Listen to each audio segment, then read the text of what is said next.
మంత్రి పెద్దిరెడ్డి రామచంద్రరెడ్డి గారి లిస్టు దర్శనం లిస్టు ఒక రోజుది 5 ఏళ్ల పరిపాలనలో ఒక రోజు ఉదాహరణ చూపిస్తున్నా. 12/2/2024 ఫిబ్రవరిలో మన పెద్దిరెడ్డి రామచంద్రరెడ్డి గారు మామూలుగా ఆయన తక్కువ పెడతాడు లిస్టు విజ్ఞానికి. తక్కువ లిస్టే ఇది. 4 తోమల సేవ, విఐపి ప్రోటోకాల్ 10, నార్మల్ విఐపి బ్రేక్లు 48, కళ్యాణాలు 6. ఈయనది ఇంత ఉంటే ఇంకా మా అవ్వ రోజా వదిలి ఉంటుంది, నారాయణ స్వామి మంత్రి ఎంత ఉంటుంది, వాళ్ళిద్దరు ఇప్పుడే ఉంటారు. ఈ మాడా వీధుల్లో వెంకటేశ్వర స్వామి తిరుగుతారో తెలియదు కానీ వాళ్ళిద్దరు తిరుగుతాడు ఎప్పుడు సాల్వాలు కప్పుకొని. వాళ్ళిద్దరు లిస్టు బయట తీస్తాం. ఇదేంది ఇది? ఏదో బస్సులు వేసుకుని తిప్పినట్టు జనాల్ని. అది బస్సులు వేసుకుని దొంగోట్లు వేయించడం కాదు, బస్సులు వేసుకుని దర్శనాలు పడిస్తున్నాడు. ఒక మంత్రికి 54 మంది దర్శనాలు రోజుకి. దాంట్లో తోమల సేవ. ఎవరైనా సామాన్య భక్తుడు తోమల సేవ చూసి ఎన్ని సంవత్సరాలు ఏంటి సార్? మీడియా వాళ్ళు మీరు చూసారా? రాజకీయ నాయకులు మేము చూడలేదు. తిరుపతి స్థానికులు 10 ఏళ్ళ తోమల సేవ చూసి. తోమల సేవ రోజుకి 4 ప్రోటోకాల్ బ్రేకులు. ఎవరండి వీళ్ళందరూ? ఆఫ్ఘనిస్తాన్, పాకిస్తాన్ అక్కడ చూసిన జనాలు ఎంత భారతీయులాగా లేరు ఎవరు? ఏంటి తిరుమలలో ఎగ్జాంపుల్ ఇవన్నీ చెప్తున్నా కదా. ఇలాంటివన్నిటికీ ధర్మారెడ్డి పర్మిషన్ ఇచ్చినాడు. అడిగితే కేసులు పెడతాడు. ధర్మారెడ్డి పేరుతో ఉండవు, ఆయన అందరి పేరుతో వాడుకుంటాడు. ఆయన పేరు మాత్రం ఉండదు. ఆయన పవిత్రత నిరూపించుకోవడానికి ఆయన శేఖర్ రెడ్డి పేరు, ఇంకో రెడ్డి పేరు పెడితే రెడ్డి గారి పేరుతో వాడుకుంటాడు తప్ప ఇలాంటివి లిస్టు తీస్తాం బయట.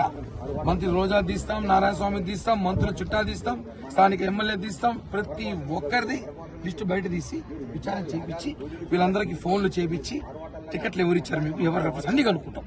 ఒక సపరేట్ కమిటీ అయిపోతుంది దాని మీద. ఏందండి దర్శనాలు 300 రూపాయల టికెట్ దిక్కులేయడం మనకి. తోమాల వర్తన సేవలు ఇచ్చి చాక్లెట్లు బడ్జెట్ చేయండి. ఇవన్నీ కరెక్ట్ కాదు. ఇట్లాంటి చాలా అవినీతులు ఉన్నాయి. అన్ని బయట తీస్తాం.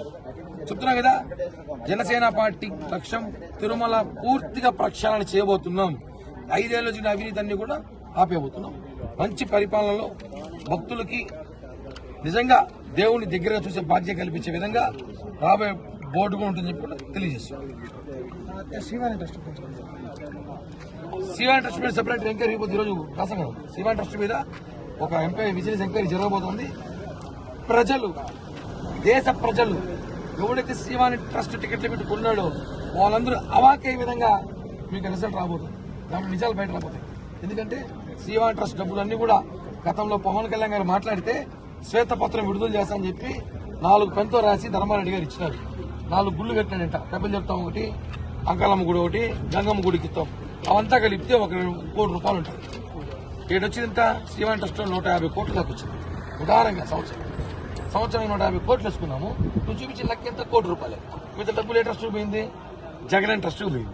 ఆ విషయం మేము గతంలో చెప్పాం. మేము 5,000 కోట్లు శ్రీవాణి ట్రస్ట్ తగిలిచ్చేశారు. 5,000 కోట్లతో ఎన్నికలు చేశారు వీళ్ళు. చెబితే లేదు అని చెప్పి అధికారులు పెన్తో రాసి చూపించారు లిస్టు. అన్ని బయట తీస్తాం.